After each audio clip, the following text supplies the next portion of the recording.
Таңғы асқа тары боткасын дайындаймыз. Ол үшін тарымызды әдемілеп суық суда 2-3 қайтара жуып аламыз да қазанымызға саламыз.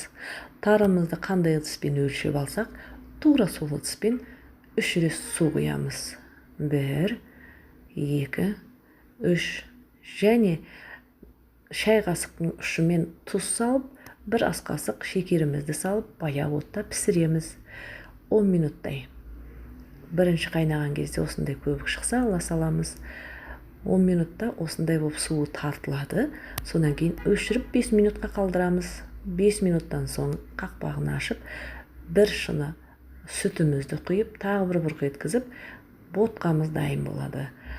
Тәрелкелерге салып, бір-бір үстіне кусок сары майымызды салып бере берсеңіз болады. Құрамында кремний мен фтордың көп болуына байланысты тары сүйекке, тіске, шаш пен тырнақтың өсуіне өте күшті ықпал жасайды. Алда осындай ботқаларды бірге дайындаймын десеңіз, каналыма тіркеліп, өткізіп алмау үшін қоңыраушаны басып қойсаңыз болады. Ұнап жатса, лайк басып, комментарий жазыңыз. Астарыңыз дәмді болсын.